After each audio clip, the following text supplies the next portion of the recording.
Assalamualaikum to all dear students of Metropolitan Foundation School. I hope you all are fine and safe. और जैसा कि आप सब जानते हैं कि हमारी जो प्रीवियस वीडियो थी वो थी एल्गोरिथम एंड फ्लो चार्ट के ऊपर, जिसके अंदर मैंने आप लोगों का हाफ चैप्टर जो है वो डन करवा दिया था।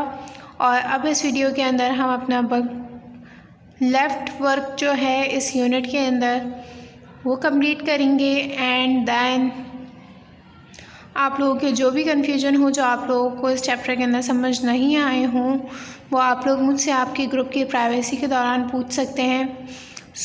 अब हम इसके अंदर मैं एक आपको प्रीव्यू दे दूँगी आपकी यूनिट का कि मैंने लास्ट वीडियो के अंदर अपने क्या समझाया था, और फिर हम अपना न्यू टॉपिक कंटिन्यू करेंगे और फ्लो चार्ट को और डिटेल्स में समझेंगे, ठीक है। और इस वीडियो के अंदर मैं आप लोगों की fill in the blanks question answer और ट्रू एंड फॉल्स वगैरह भी समझा दूँगी। हम अपनी वीडियो को स्टार्ट करते हैं। First of all open the index unit 8 algorithm and flow chart which is on the page number 91। Open the page number 91। ये हमारा यूनिट है एल्गोरिथम। हमने अपना लेफ़्ट ओवर वर्क जो है वो यहाँ तक ख़त्म कर लिया था। मैं आपको शो कराती हूँ। हमने आपके इस फ्लो चार्ट तक मैंने आप लोगों को पूरा आपका एल्गोरिथम का यहाँ तक समझा दिया था। और जो लेफ़्ट ओवर वर्क है हमारा वो है पेज नंबर 96 से स्टार्ट होगा। यहाँ से हम समझेंगे। यहाँ तक मैंने आपको इस एक्सरसाइज तक कंप्लीट करा दिया था। इस एक्सरसाइज से हम यहाँ से अब स्टार्ट करेंगे अपना वर्क। बट उससे पहले मैं आप लोगों को आपका प्रीव्यू दे देती हूँ। आपका लेसन एक बार रिवाइज़ करवा देती हूँ। आप अपना पेज नंबर फर्स्ट खोलिए, जहाँ पे आपकी यूनिट की हेडिंग है एल्गोरिथम एंड फ्लो चार्ट। सबसे पहले बात करते हैं व्हाट इज़ एल्गोरिथम। एल्गोरिथम के बारे में मैंने लास्ट वीडियो के अंदर आप लोगों को बताया था कि एल्गोरिथम जो है एक तरीके का सॉल्यूशन है, या ये कह सकते हैं कि किसी भी चीज़ को स्टेप बाय स्टेप सॉल्व करना, स्टेप बाय स्टेप प्रोसेस करना क्या कहलाता है? एल्गोरिथम कहलाता है। एल्गोरिथम हम डेली बेसिस के अंदर बहुत ज़्यादा यूज़ करते हैं। मैंने आप लोगों को आपके मैथ्स की एग्जांपल दी थी कि आप लोग सबसे ज़्यादा एल्गोरिथम का यूज़ कहाँ कर रहे होते हैं। वैसे तो हम डेली लाइफ में हर चीज़ को करने के लिए एल्गोरिथम का यूज़ करते हैं। अगर हमें सुबह उठना है, कहीं जाना है, तो उसके अंदर जो हम काम कर रहे होंगे वो सारी चीज़ें स्टेप बाय स्टेप जो हम काम कर रहे होंगे। सुबह उठने के बाद हम सबसे पहले क्या करते हैं? ब्रशअप करते हैं, ठीक है। ब्रश करते हैं अपने टीथ को, बाथ यूज़ करते हैं, कपड़े चेंज करते हैं। स्टेप बाय स्टेप हमने सारे काम किए ना। ये थोड़ी उठते के साथ ही हम कहीं चले गए, नहीं, ऐसा नहीं होता। ज़िंदगी को गुजारने के लिए आपको उसूलों के तहत जीना पड़ता है। स्टेप्स होते हैं, कुछ प्लानिंग्स होती हैं। उन स्टेप्स को एल्गोरिथम कहते हैं। और जहाँ तक रही बात प्रॉब्लम्स की, तो मैथ्स प्रॉब्लम्स के अंदर मैंने आप लोगों को बताया था कि हम एल्गोरिथम का सबसे ज़्यादा यूज़ मैथ्स प्रॉब्लम में कर रहे होते हैं। क्योंकि मैथ्स प्रॉब्लम में क्या होता है, आपको एक प्रॉब्लम दे दी जाती है, क्वेश्चन दे दिया जाता है, एक प्रॉब्लम है, उसका सॉल्यूशन करना है। अब उस सॉल्यूशन को करने के लिए मैथ्स के अंदर आप लोग स्टेप बाय स्टेप यूज़ करते हैं। पहले सॉल्यूशन लिखते हैं, फिर क्वेश्चन को दोबारा उतारते हैं, देन आप लोग उसका जो भी आपके फार्मूले के तहत जो सॉल्यूशन होता है आप लोग वो करना स्टार्ट करते हैं उस फार्मूले के तहत। सबसे ज़्यादा यूज़ हम कहाँ कर रहे होते हैं? मैथ्स के अंदर। एज अ प्रॉब्लम अगर हम एल्गोरिथम को देखें कि एज अ प्रॉब्लम अगर आप किसी एल्गोरिथम को यूज़ कर रहे हैं तो वो मैथ्स में कर रहे होते हैं। वैसे तो हम डेली लाइफ में कर रहे होते हैं। अगर हमारी कोई प्रॉब्लम आ जाती है तो उसको हम कैसे सॉल्व करेंगे, हम सोचते हैं ना। एल्गोरिथम का यूज़ ये होता है। देन आपकी बुक के अंदर एक एग्जाम्पल लिखी हुई थी आप लोगों को डिफ़ाइन करने के लिए। मैंने तो आप लोगों को कई सारी एग्जाम्पल्स दी थी। जैसे ऑनलाइन शॉपिंग की एग्जांपल दी थी मैंने आप लोगों को कि अगर आप लोगों ने ऑनलाइन शॉपिंग करनी है तो आप लोग कैसे कैसे करेंगे। सबसे पहले आप लोग लिंक ओपन करेंगे, ठीक है, उस वेबसाइट को ओपन करेंगे, फिर सर्च बार में जाएंगे, कैटेगरीज़ में जाएंगे, अपनी प्रोडक्ट को सेलेक्ट करेंगे, आपको कौन सी प्रोडक्ट परचेज़ करनी है। प्रोडक्ट सेलेक्ट हो गई, देन आप लोगों को कुछ डिटेल्स फिल करनी होती है। क्रेडिट कार्ड के थ्रू हम लोग कर रहे हैं, कितने दिन में हमें डिलीवरी चाहिए, कैश ऑन डिलीवरी करेंगे हमें इस कलर में चाहिए, इस कलर में नहीं, इतनी क्वांटिटी में चाहिए। हम सारी डिटेल्स लिख के उसके बाद हमारा ऑर्डर प्लेस होता है। उसके स्टेप्स थे। मैंने आपको सारे स्टेप्स बता दिए कि हम क्या क्या कैसे कैसे करते हैं। इसी तरीके से आपकी बुक में आपको ईमेल की यानी कि आपको लेटर लिखने की दी हुई थी कि आप लोग सबसे पहले ब्लैंक पेपर और शीट और पेंसिल लेंगे, उसके बाद लेटर को लिखेंगे, देन उसे एनवेलप में सील्ड करेंगे, फिर एनवेलप के ऊपर आप लोग एड्रेस लिखेंगे, देन एनवेलप के ऊपर आप लोग स्टैम्प्स और स्टिकर्स वगैरह जो भी है वो पेस्ट करेंगे। देन आप अपने लेटर को क्लोज करके उसे सील्ड करके उसके बाद आप उसे लेटर बॉक्स के अंदर ड्रॉप कर देंगे। सो ये सारे स्टेप्स हैं। फिर देन आपको आपकी अगेन एक्सरसाइज दी गई थी जिसके अंदर आप लोगों को एवरेज निकालना था 3 नंबर्स का। सो ये मैंने आपको बताया कि मैथ्स के प्रॉब्लम के अंदर भी हम एल्गोरिथम का यूज़ कर रहे होते हैं। फिर कुछ एडवांटेजेस थे एल्गोरिथम के जो कि मैंने आपको बताया था कि एल्गोरिथम जो है बहुत ही ज़्यादा आसानी से समझी जाने वाली सॉफ्टवेयर है। सो और दूसरी चीज़ ये कि ये बहुत ही आसानी से इम्प्लीमेंट हो जाता है, मॉडिफाई हो जाता है। मॉडिफाई मीन्स कि अगर इसमें कोई गलती हो जाए सो आप लोग इसे आसानी से उस गलती को ठीक कर सकते हैं। उस गलती को जो गलती हुई है उसे आप ठीक करके अपना करेक्ट वे लिख सकते हैं।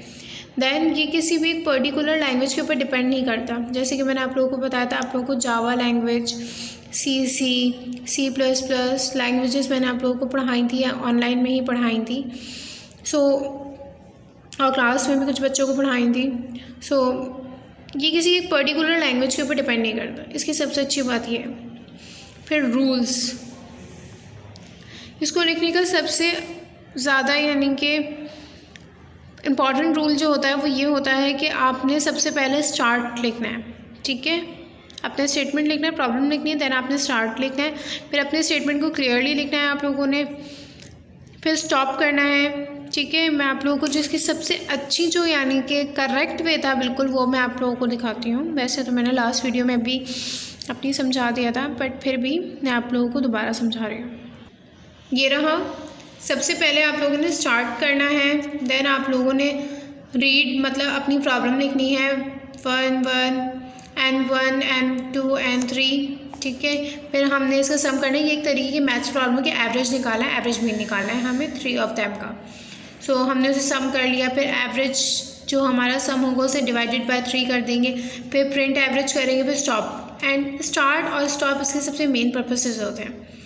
अब बात करते हैं फ्लो चार्ट। हम जो अपना एल्गोरिथम यूज़ करते हैं उसे हम फ्लो चार्ट की मदद से भी यूज़ कर सकते हैं, उसे ग्राफिकल आर्ट के तहत भी यूज़ किया जा सकता है। अच्छा, अब मैंने आप लोगों को ग्राफिकल आर्ट के अंदर आप सोच रहे होंगे कि हम एल्गोरिथम का यूज़ कैसे करेंगे, हम स्टार्ट कैसे करेंगे, वो कैसे लिखेंगे।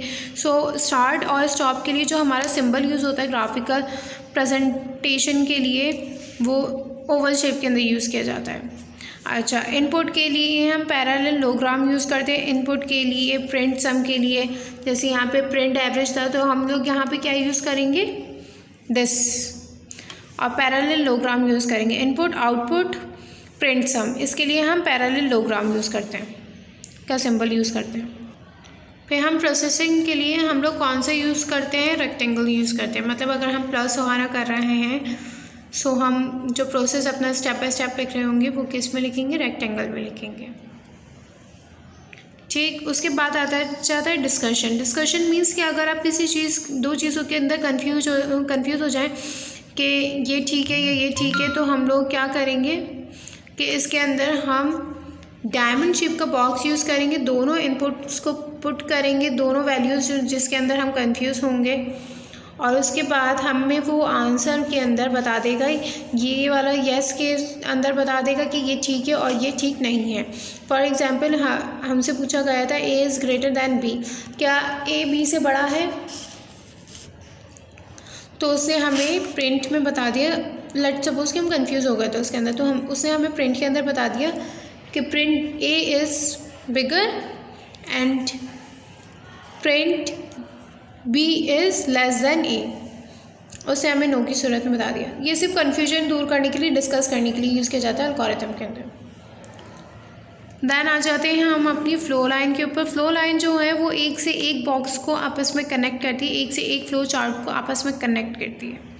विदाउट कनेक्शन आप लोग कोई भी प्रोसेस को अंजाम नहीं दे सकते, कोई भी प्रोसेस कंप्लीट नहीं कर सकते, कोई प्रोसेस क्रिएट नहीं कर सकते, और कोई भी एल्गोरिथम की प्रॉब्लम सॉल्व नहीं हो सकती, ठीक। देन हमारा जो कनेक्टर था, कनेक्टर मीन्स देन कनेक्टर जो है, कनेक्टर डिफरेंट पार्ट्स को कनेक्ट करने के लिए यूज़ किया जाता है। अगर हम दो डिफरेंट प्रॉब्लम्स को एक साथ सॉल्व करना चाह रहे हैं सो उस चीज़ के लिए हम कनेक्टर की यूज़ करते हैं। फॉर एग्जांपल सम करना है और हमें मल्टीप्लाई करना है सम करने के बाद, सो हमने यहाँ पे कनेक्टर का सिंबल यूज़ किया। Is that understood? अब मैं आपको फ्लो चार्ट समझा देती हूँ, फ्लो चार्ट दिखा देती हूँ आप लोगों का। आपको देखिए इस फ्लो चार्ट के अंदर सबसे पहले हमने क्या करा, स्टार्ट करा। इसके अंदर आपको आपकी स्कूल जाना है आपको उठ के, ठीक है। उसके बाद आपने क्या करा, सबसे पहले आप वेकअप हुए, मतलब स्टार्ट करा आपने। फिर उसके बाद आप गेटअप हुए, फिर आपने ब्रश करा टीथ को, हैव अ बाथ, शावर लिया आपने, यूनिफॉर्म वेयर किया, प्रिपेयर स्कूल बैग। दैन आप लोगों ने आपके लंच वाटर और फ्लैक्स बॉक्स लिया, ठीक है। दैन आप बस के अंदर चले गए, स्टॉप पर चले गए बस के। दैन आप बस में बैठे, उसके बाद बस स्कूल में पहुंची। Then you enter the school and enter the classroom and then stop. देखिए आप सिंबल्स जो यूज़ किए जा रहे हैं, ये प्रोसेस के लिए हमने कौन सा सिंबल यूज़ किया है, रेक्टेंगल यूज़ किया है। और स्टार्ट और स्टॉप के लिए हमने क्या यूज़ किया, ओवल शेप यूज़ किए। यहाँ पे कोई प्रिंट सम वगैरह और आउटपुट वगैरह नहीं था, इसीलिए हमने पैरेललोग्राम यूज़ नहीं किया, हमने डिस्कस नहीं किया क्योंकि हमें कोई प्रॉब्लम नहीं थी। हाँ, फ्लो लाइन हमने हर जगह यूज़ की क्योंकि मैंने आपको बताया एज यू नो कि फ्लो लाइन जो है दूसरे पार्ट को एक दूसरे से कनेक्ट करती है। अगर ये कनेक्शन नहीं हो तो आपकी प्रॉब्लम सॉल्व नहीं होगी, वो हर एक चीज़ को अलग प्रॉब्लम के अंदर कंसीडर करेगा, ठीक। कोई कनेक्टर नहीं था, कोई डिफरेंट चीज़ नहीं थी, कोई डिफरेंट पार्ट्स को कनेक्ट नहीं करना था। सो यहाँ पे हमने कनेक्टर का भी यूज़ नहीं किया। अब हम अपने नेक्स्ट पेज की तरफ मूव करते हैं। दैन हम अपना चैप्टर स्टार्ट करेंगे। इस प्रॉब्लम के अंदर हमें जो है वो ए और बी को ऐड करना है, ठीक है। सो हमने सबसे पहले क्या किया, ये प्रॉब्लम है। सो सबसे पहले हमने स्टार्ट किया, फिर प्रिंट यानी कि इनपुट लिखा अपना ए और बी जो हमारा प्रॉब्लम थी इनपुट के अंदर लिखी, फिर दैन सम किया हमने, फिर प्रिंट सम किया, इन दोनों का जो प्लस करके आंसर आया वो प्रिंट सम के अंदर लिखा और स्टॉप। देख रहे हैं आप, हमने इसके अंदर कितने तरीके के सिंबल्स यूज़ करें, ओवल शेप यूज़ की है, पैरेललोग्राम यूज़ किया गया है, प्रोसेसिंग के अंदर रेक्टेंगल यूज़ किया गया है, दैन फिर पैरेललोग्राम यूज़ किया है, दैन फिर ओवल शेप यूज़ किया हमने। अब हम बात करते हैं हमारी नीचे वाली फ़्लो चार्ट के ऊपर। नीचे वाली फ़्लो चार्ट के अंदर आपको सबसे पहले क्या करना है, दो नंबर्स दिए गए हैं आप लोगों को, जिसके अंदर से आपको ये बताना है कि इसमें से ए ग्रेटर है या बी ग्रेटर है। तो यहाँ पे हम डिस्कशन का सिंबल यूज़ करेंगे लास्ट में, पर डिस्कशन का सिंबल डायरेक्टली तो यूज़ नहीं करेंगे, तो इसके लिए भी हमें कुछ प्रोसेस और स्टेप बाय स्टेप लिखेंगे, जब भी जाकर हमारा ये डिस्कशन का प्रॉब्लम सॉल्व होगा। सो अब मैं आप लोगों को ये बताती हूँ कि डिस्कशन का जो यानी कि सिंबल होता है वो किस तरीके से यूज़ किया जाता है। सबसे पहले हमने अपने स्टार्ट का सिंबल यूज़ किया, ओवल शेप यूज़ की, स्टार्ट लिखा। और हमेशा आप लोगों को लास्ट वीडियो में भी मैंने बताया था कि हम अपने सिंबल्स के इनर पार्ट के अंदर लिखते हैं, कुछ भी स्टार्ट लिखना हो, इनपुट लिखना हो, कोई प्रॉब्लम लिखनी हो, आउटसाइड पर हम कुछ नहीं लिखते। देख रहे हैं आप, स्टार्ट अंदर लिखा हुआ है ओवल शेप की, बाहर नहीं लिखा हो, ठीक। सबसे पहले हमने स्टार्ट किया, देन हमारा इनपुट लिखा हमने, ए और बी है हमारा कि ए और बी ग्रेटर दैन है या नहीं। फिर हमने अपना डिस्कशन वाला कॉलम यूज़ किया, is a greater than B, हमने क्वेश्चन मार्क लगाया, पूछा उससे, तो उसने हमें प्रिंट सम करके बताया कि print B is bigger, no, print B A से बड़ा नहीं है, ए इज़ बिगर, तो उसने येस का साइन ए पे दिया, देन उसने ए का साइन हमें बता दिया, हमारा डिस्कशन कंप्लीट, हमारी problem solve, and then stop, oval shape use की। अब देखते हैं हम अपने loops and counters. Looping and counters जो होते हैं, अब मैं आप लोगों को समझाती हूँ कि फॉर एग्जांपल अगर आपको दिया जाए कि आप फ्लो चार्ट की मदद से आप अपना नेम जो है एक बार प्रिंट करना चाह रहे हैं, सो इसका जो फ्लो चार्ट है वो आपको ऐसा गिवन है, ठीक, जिसके अंदर आपको स्टार्ट करना है, अपना इनपुट के अंदर अपना नेम डालना है, प्रिंट सम करना है, stop. This is a once time कि एक बार आपने ये काम कर लिया। बट अगर आपको 100 टाइम्स दिया जाए कि आपको 100 टाइम्स अपना नेम को प्रिंट करना है, तो ये बहुत ज़्यादा लंबा प्रोसेस हो जाएगा। तो आपको क्या करना है, you need to repeat the printing process 100 times. आपने अपने से प्रिंटिंग प्रोसेस को 100 टाइम्स कर देना। This repetition is called looping, और ये रिपीटेशन क्या होती है, लूपिंग कहलाती है। In a looping a counter is use to count the number of times a process is being repeated, और जो यानी कि लूपिंग के अंदर काउंटर्स होते हैं is use to count the numbers of times, वो जितनी बार प्रिंट कर रहा होगा, जितनी बार time print numbers of printer या काउंटर्स यूज़ होंगे उसे क्या कहते हैं, काउंटर कहते हैं।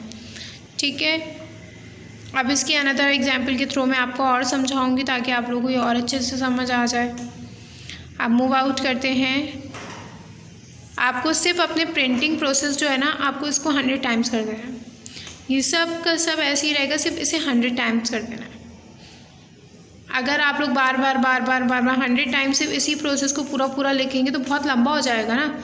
इसीलिए आपकी आसानी के लिए एल्गोरिथम के यानी कि सॉफ्टवेयर के अंदर ये आसानी रखी गई थी कि अगर आपको किसी एक चीज़ को इतनी काफ़ी दफ़ा करना है तो आप लोग उसे कैसे कर सकते हैं। बस प्रिंटिंग प्रोसेस को आपने 100 टाइम्स कर देना है, वो लूपिंग कहलाता है। और जो टाइम्स होता है, जो काउंटर होता है, वो हमारा काउंट्स जो होते हैं, नंबर ऑफ़ टाइम्स जो हमारे काउंट होते हैं वो काउंटर्स कहलाते हैं। अब हम अपने नेक्स्ट पेज की तरफ मूव आउट करते हैं और नेक्स्ट फ्लो चार्ट देखते हैं अपना। अब देखें, इसके अंदर आप लोगों को काउंटर की एग्जाम्पल को मज़ीद समझाया गया है एक फ़्लो चार्ट की मदद से, जिसके अंदर ये है कि you can give any name to counter. आप काउंटर को किसी भी नेम से यानी कि प्रेजेंट कर सकते हैं। काउंटर मीन्स कि आपको जितना टाइम बताना है ना, कि आपको इतनी बार अपनी रिपीटेशन करनी है इस नंबर की, सो उसे आप काउंटर में लिखते हैं। तो वो आप उसको कोई भी नेम दे सकते हैं, बट उसको नेम क्या है, for example count, counter, TC, Z, Y, X, etcetera. To increase the value of counter the following instruction is use. और काउंटर को यूज़ करने के लिए फॉलोइंग इंस्ट्रक्शन यूज़ किए जाते हैं। New value is equals to previous value plus increment of counter.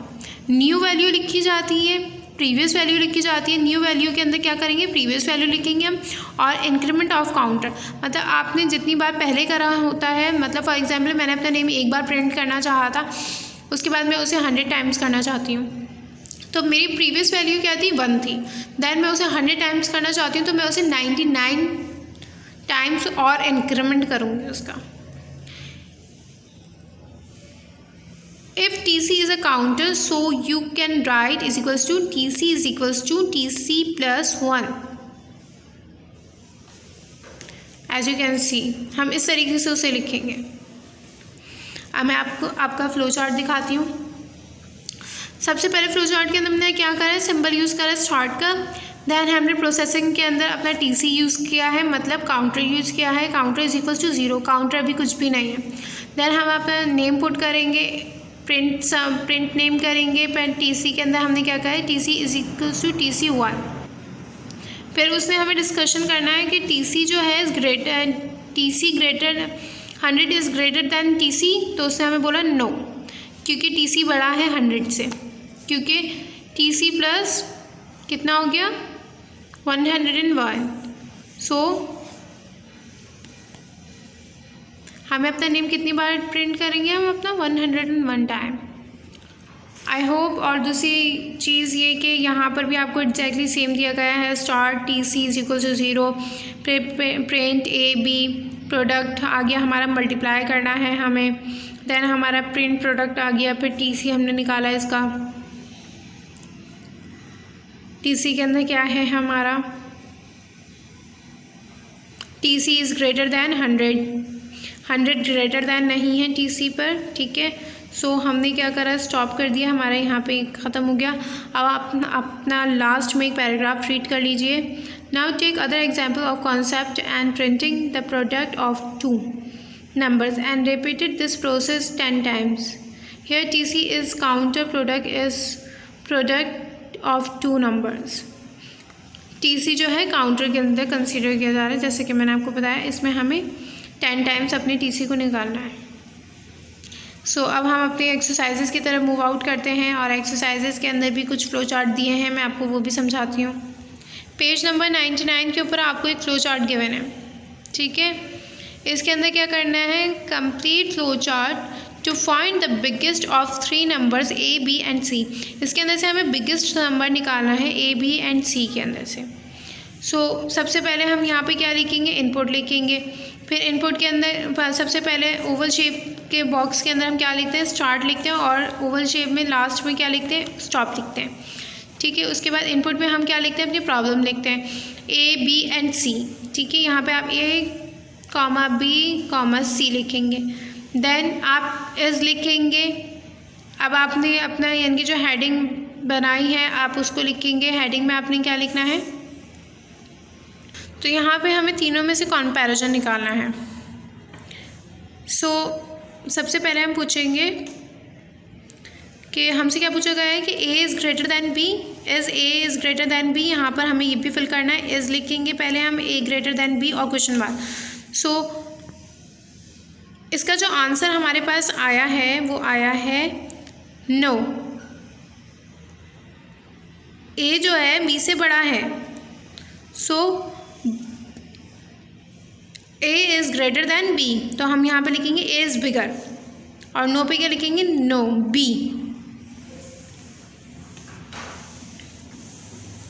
और देन हमारा दूसरा वाला जो हमें पूछा जाएगा वो B is greater than C, तो हम इसका आंसर लिखेंगे yes, B is greater than C, और C इज़ नो।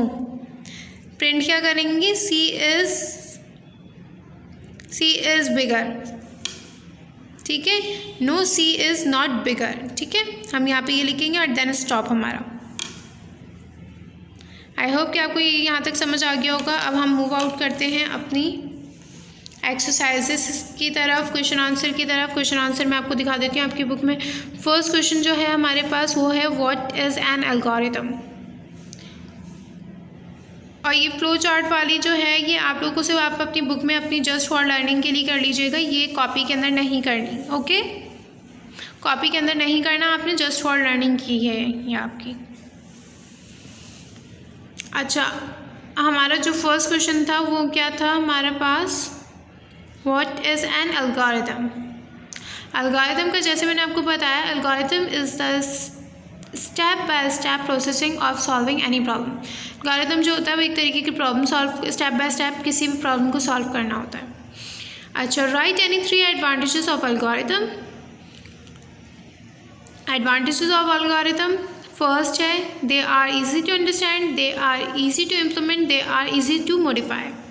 इनको बहुत ज़्यादा आसानी से समझा जा सकता है। इम्प्लीमेंट करना आसान होता है, मॉडिफाई करना आसान होता है, गलती को ठीक करना आसान होता है एल्गोरिथम में। Then write rules to write an algorithm. Algorithm के रूल्स राइट करने हैं। सबसे पहले हम क्या करते हैं, give the number of statement, अपनी प्रॉब्लम को लिखते हैं। देन हम always begin with start, start का यानी कि सिंबल लिखते हैं। Then write the statement clearly, हम अपने स्टेटमेंट को क्लियरली लिखते हैं। Write stop at the end of the algorithm, और at the end of the algorithm में जैसे हम स्टार्ट के अंदर सिंबल अपना ओवल शेप के अंदर यूज़ करते हैं, इसी तरीके से हमारा जो एल्गोरिथम के लास्ट में यूज़ किया जाता है सिंबल, हम उसे यूज़ करते हैं। उसमें स्टॉप लिखते हैं और हमारा एल्गोरिथम का at the end of the right stop at the end of the algorithm. ठीक, then write each statement in a separate line. हर एक स्टेटमेंट को सेपरेट लाइन में लिखना लाजमी होता है। अगर आप सेपरेट लाइन के अंदर नहीं लिखते अपनी प्रॉब्लम को, सो आप लोगों की प्रॉब्लम सॉल्व नहीं हो सकती। Is that clear? Then define the following. हमें फ्लो चार्ट को डिफाइन करना है, लूप्स को डिफाइन करना है और काउंटर्स को डिफाइन करना है। सबसे पहले मैं आपको फ्लो चार्ट डिफाइन कर देती हूँ। अ flow chart is a graphical representation of steps for solving a problem. ये ग्राफिकल रिप्रेजेंटेशन को, प्रॉब्लम को आपने अगर ग्राफिकल रिप्रेजेंटेशन के अंदर सॉल्व करना है तो हम फ्लो चार्ट का यूज़ करेंगे। Loops, repeating the same process more than once in is called loops. अगर हम किसी एक प्रोसेस को एक से ज़्यादा टाइम रिपीट करना चाह रहे हैं तो उसे क्या कहते हैं, लूप्स कहते हैं। Counter is use to count the number of times a process is repeated. Counter जो होता है कितनी बार आपका प्रोसेस, कितनी टाइम्स पर आपका, कितने टाइम्स में आपका प्रोसेस, कितने टाइम पर आप, कितने टाइम्स में आपने इस प्रोसेस को, कितना टाइम आपने इस प्रोसेस को दिया है, कितना टाइम्स में आपने इसको प्रिंट करना है, कितना टाइम आप प्रिंट करना चाह रहे हैं, कितने नंबर ऑफ टाइम के अंदर आप प्रिंट करेंगे, सो उसे हम काउंटर कहते हैं। Right and explain any 3 flow chart symbol. आप लोग आसानी से किसी भी 3 फ्लो चार्ट के सिंबल्स को एक्सप्लेन कर सकते हैं।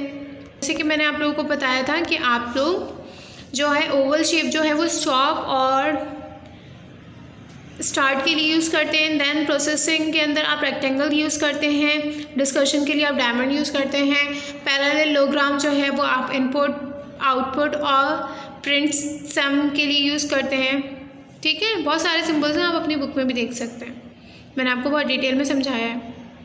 And then what are the loops, आपके लूप्स क्या हैं। ठीक है, what are the loops, loops को बताना है। Repeating this same process more than once is called loops. आपने ऊपर भी सेम यही आंसर दिया है कि लूप्स क्या होते हैं। लूप्स वो होते हैं जो आप एक से ज़्यादा अगर किसी चीज़ को एक प्रोसेस को रिपीट करना चाह रहे हैं तो वो लूप्स कहलाएंगे। और काउंटर भी मैं आपको बता चुकी हूँ कि लूप्स के प्रोसेस को जितनी बार हम नंबर ऑफ टाइम्स के अंदर रिपीट करेंगे उस टाइम को क्या कहते हैं, काउंटर्स कहते हैं। अच्छा, लास्ट वाला क्वेश्चन जो है आपको फ्लो चार्ट गिवन किया गया है जिसके अंदर आप लोगों को बताया गया है draw a flow chart to find the sum of the marks of English and computer for class of 30 students. हमें क्या नंबर बताना है, सम बताना है इंग्लिश और कंप्यूटर के मार्क्स का 30 स्टूडेंट्स में क्लास के। ठीक है, मैं आपको इसका चार्ट दिखाती हूँ। सबसे पहले आप लोगों ने स्टार्ट करना है, काउंटर कितना है हमारे पास 1 ही है, एक ही बार प्रिंट करना है हमें अपना। फिर हमारा इनपुट क्या है, इनपुट पहला इंग्लिश है, फिर हमारा कंप्यूटर है। फिर ऑब्टेन क्या करना है, हमें इंग्लिश और कंप्यूटर के मार्क्स को जो है वो प्लस करना है। फिर प्रिंट ऑब्टेन मार्क्स आ जाएंगे हमारे पास। ठीक है, फिर count is equals to count plus 1। Is count is 3, is count is greater than 3, no. हमें काउंट क्या करना है, सिर्फ एक ही बार करना है। काउंट 1 इज़ येस, हमने अपना काउंट को पहले ही मेंशन कर दिया था तो इसलिए हमें कोई डिस्कशन की ज़रूरत नहीं थी यहाँ पे। And then stop. अब नंबर्स वगैरह जो हैं वो आप लोग अपनी चॉइस से लिख सकते हैं। मैंने आप लोगों को फ्लो चार्ट दिखा दिया है कि आप लोगों ने इस वे से बनाने हैं और ग्रुप में पिक्चर्स भी आप लोगों की शेयर कर दूँगी। ठीक है, सो टिल दैन अब हम अपनी एक्सरसाइज अपनी जो है फिल इन द ब्लैंक्स की तरफ मूव कर रहे हैं। First fill in the blank में आपकी रीड कर रही हूँ। You need to follow a number of dash to complete a piece of work. I repeat it again. You need to follow the number of dash to complete a piece of work. आप किसी भी काम को complete करने के लिए क्या use करते हैं, क्या करते हैं, steps। किसी भी काम को complete करने के लिए हम steps यूज़ करते हैं, steps of work यूज़ किया जाता है। step to complete a piece of work, किसी भी काम को अंजाम देने के लिए हमें steps follow करने पड़ते हैं। Then second one is algorithm is a step by step processing of solving a problem। जैसे कि मैंने आपको बताया कि algorithm जो होता है वो एक प्रॉब्लम को सॉल्व करने के लिए यूज़ किया जाता है, किसी भी प्रॉब्लम को स्टेप बाय स्टेप सॉल्व करने के लिए यूज़ किया जाता है। algorithm are dash in solving problems, important और helpful होता है। एल्गोरिथम क्या होता है, एक प्रॉब्लम सॉल्विंग के लिए, step by step problem solving के लिए क्या होता है, हेल्पफुल और इम्पॉर्टेंट होता है। देन हमारी जो फोर्थ वन है वो है algorithm are written in simple dash language. English और ह्यूमन लैंग्वेज के अंदर हमारे पास लिखी गई है। ठीक है, एल्गोरिथम हमें किस लैंग्वेज के अंदर दिया गया है, ह्यूमन और इंग्लिश में लिखा गया है, ईजी टू अंडरस्टैंड होता है। Always begin an algorithm with start. मैंने आपको जैसे कि बताया कि हमेशा एल्गोरिथम को स्टार्ट करने के लिए हम स्टार्ट का बटन यूज़ करते हैं और एंड करने के लिए एंड का सिंबल यूज़ किया जाता है। मैं आपको फिर आपकी फिल इन द ब्लैंक बता देती हूँ। फर्स्ट वाली के अंदर हमने स्टेप फिल किया है, सेकंड वन के अंदर हमने प्रॉब्लम फिल किया है, देन हमने थर्ड वन के अंदर हमारी इम्पॉर्टेंट और हेल्पफुल फिल किया है, फोर्थ वन के अंदर हमने इंग्लिश और ह्यूमन लैंग्वेज फिल किया है फिल इन द ब्लैंक के अंदर, and the last one fifth वाली के अंदर हमने स्टार्ट का बटन यूज़ किया है, स्टार्ट का सिंबल यूज़ किया है।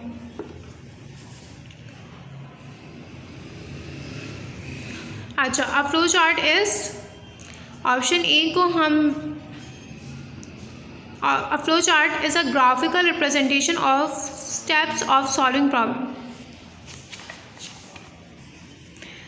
अ flow chart is graphical representation of steps for solving a problem. जैसे कि मैंने आपको बताया कि ग्राफिकल प्रेजेंटेशन जो होती है हमारी वो क्या होती है, फ्लो चार्ट को अट्रैक्ट करती है। एंड ओवल शेप किसके लिए यूज़ की जाती है, टू प्रेजेंट स्टार्ट और स्टॉप के लिए यूज़ की जाती है। पैरेललोग्राम किस चीज़ के लिए यूज़ की जाती है, इनपुट और आउटपुट स्टेप्स के लिए यूज़ की जाती है। अ डायमंड शेप किस चीज़ के लिए यूज़ की जाती है, डिस्कशन मेकिंग के लिए यूज़ की जाती है।